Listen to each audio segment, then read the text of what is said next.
नमस्कार, health care today में आपका स्वागत है। कैल्शियम के कमी के बारे में बहुत सारे बातें होते हैं एवं हमारे बहुत सारे पेशेंट्स हैं जिनको इनका चिंता रहते हैं, लेकिन बाकी क्या कैल्शियम का कमी हो सकते हैं? अगर होता है तो आपको पता कैसे लगेगा? हमारा शरीर कैल्शियम का एक भरपूर स्टोरेज है। क्यों? क्योंकि हमारे हड्डी जो है उसके अंदर इतना सारे कैल्शियम है कि खून के अंदर कैल्शियम के कमी होने का संभावना दिखता ही नहीं है। किसी के कारण से अगर खून में कैल्शियम का कमी आ जाए तो तुरंत हड्डी से वो आके पूर्ण कर देते हैं और हमें साधारण रूप में इसका कोई सिम्टम दिखाई नहीं देता है। क्रॉनिक कैल्शियम कमी के जो सिम्टम्स होता है वो इतना ही वेग होता है कि एक आम जनमानस के तरफ से समझना बहुत ही मुश्किल हो जाता है। देखा गया है कि जिसका क्रॉनिक कैल्शियम का कमी होता है उसमें फैटिगनेस, मसल वीकनेस, इस तरह का चीज़ें आ सकता है, जो कि ना और भी बहुत सारे कारण से आते हैं। कैल्शियम का कमी जब खून में होता है तब सारे कैल्शियम हड्डी से आ जाता है, इसीलिए धीरे धीरे हड्डी कमज़ोर होना शुरू करते हैं। हमारे बॉडी के अंदर एक सिस्टम है जो इस साइकिल को मेंटेन करते हैं। मतलब हम जब खाना खाते हैं उसमें से कैल्शियम खून में जाते हैं, खून से कैल्शियम हड्डी में जाते हैं। अगर खून में कैल्शियम कम होता है तो हड्डी से खून में आ जाता है। देखा गया है कि जो यंग पर्सन्स है, जो ठीक से खाना वाना खाते, बहुत कामकाज करते, कर्मठ है, इनको कैल्शियम का कमी नहीं होता है।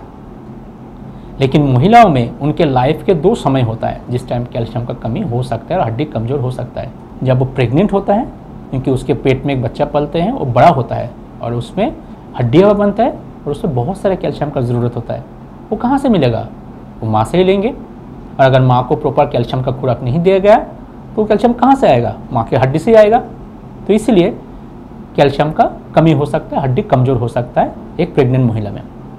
फिर उस महिला जब उस बच्चे को दूध पिलाते हैं, ब्रेस्ट फीडिंग करते हैं, तो उस दूध के द्वारा भी, उसके ब्रेस्ट मिल्क के द्वारा भी बहुत सारे कैल्शियम बाहर निकल जाते हैं।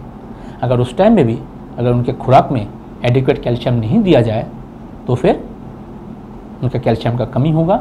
वो कहाँ से आएगा? आएगा हड्डी से ही, और वो हड्डी कमज़ोर होता रहेगा। तो यंग पर्सन्स में जिनका इस तरह का कैल्शियम का कमी होता है, इनको हम कहते हैं ऑस्टियोमेलेशिया। इस ऑस्टियोमेलेशिया में हड्डी नरम हो जाता है और उसमें थोड़ा सा ब्रेकेज आना लगते हैं और कहीं कहीं पे पैथोलॉजिकल फ्रैक्चर क्रिएट हो सकता है। ऑस्टियोमेलेशिया पैथोलॉजिकल फ्रैक्चर क्रिएट हो सकता है। और एक कैल्शियम का कमी होता है जब किसी का उम्र हो जाता है, बुजुर्ग हो जाता है।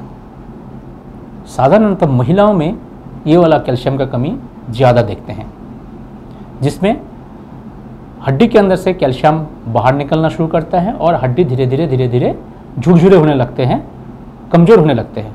इसको हम ऑस्टियोपोरोसिस कहते हैं। हमारा धारणा है कि ऑस्टियोपोरोसिस सिर्फ महिला में होता है, लेकिन ऐसा बात सही नहीं है। ऑस्टियोपोरोसिस पुरुष में भी हो सकता है। देखा गया है कि पुरुष का ऑस्टियोपोरोसिस काफ़ी लेट प्रेजेंट करते हैं। मतलब महिला में काफ़ी कम उम्र में ऑस्टियोपोरोसिस दिखता है और पुरुषों में काफ़ी एज में आके दिखता है। ऐसा क्यों होता है? हमारा बॉडी के अंदर कैल्शियम के इस तरह के मेंटेनेंस के लिए एक हार्मोन काम करता है, जो महिलाओं के हार्मोन जो है एस्ट्रोजन, इसका रोल है।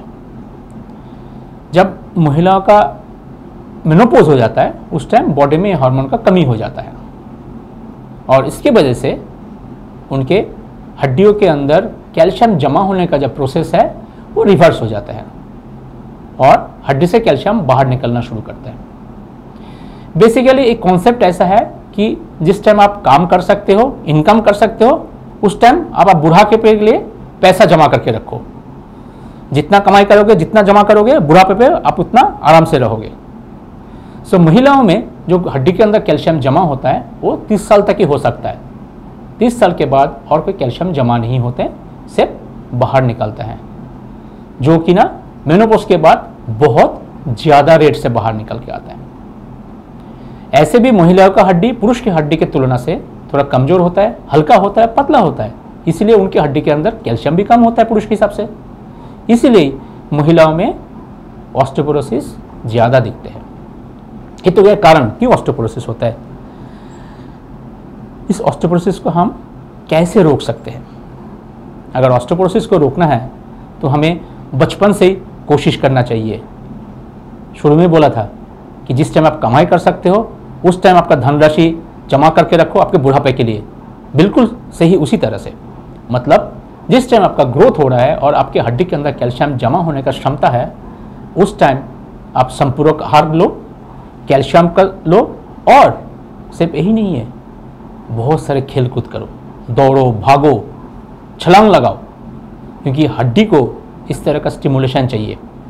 अगर आप एक्टिव नहीं हो, आपका मांसपेशी काम नहीं कर रहे हैं, आप छलांग नहीं लगा रहे हो, दौड़ भाग नहीं कर रहे हो, तो फिर आपका हड्डी कभी भी मजबूत नहीं बन सकते हैं।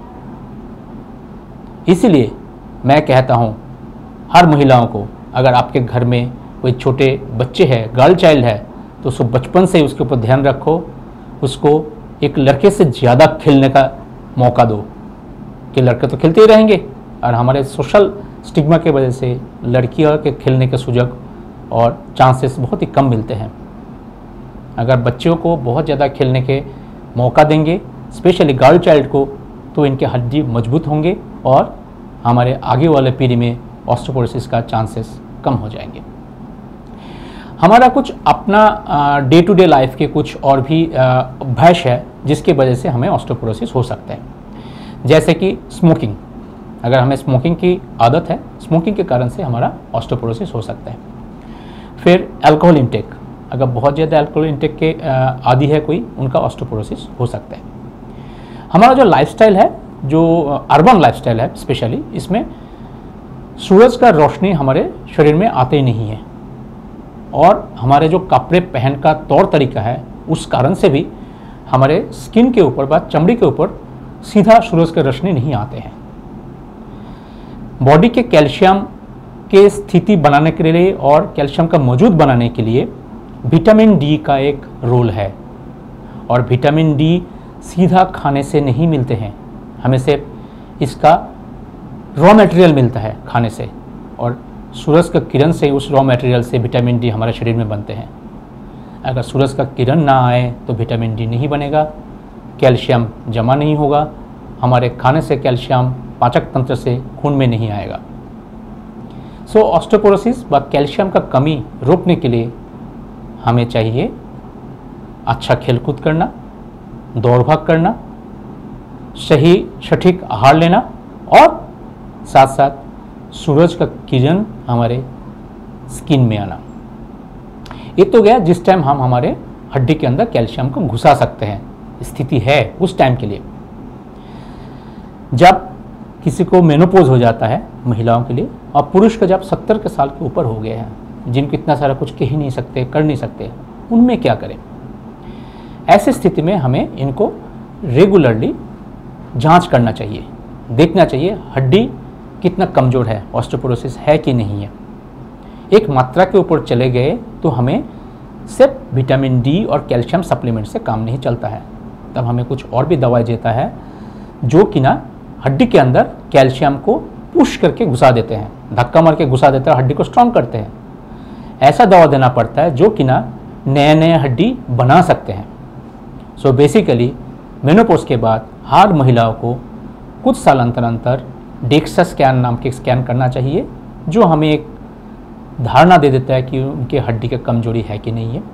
और पुरुष को 60 साल के बाद एक निर्दिष्ट समय अंतर अंतर डेक्सा स्कैन करना चाहिए, ताकि हमें पता चले उनका ऑस्टियोपोरोसिस है कि नहीं है। अगर इस टेस्ट में ऑस्टियोपोरोसिस आते हैं तो ज़रूर हमें कैल्शियम और विटामिन डी सप्लीमेंट के साथ साथ जो दवाई है जो कि ना ऑस्टियोपोरोसिस को प्रिवेंट कर सकता है, हड्डी का हेल्थ बढ़ा सकते हैं, उसके चयन करना चाहिए, कोई एक ऑर्थोपेडिशियन नहीं तो फिजिशियन के सलाह लेके। हम आशा करेंगे कि आप ये मैसेज आपके घर के सारे बुजुर्ग को पहुंचाएंगे, घर के सारे बच्चों को पहुंचाएंगे, ताकि बच्चे खेलकूद करें, सटीक आहार ले, सुषम आहार ले, और अगले पीढ़ी में ऑस्टियोपोरोसिस ना आए, और जो हमारा बुजुर्ग है वो ऑस्टियोपोरोसिस के कारण से कोई फ्रैक्चर के शिकार ना बने। हम रखें आपका ख्याल।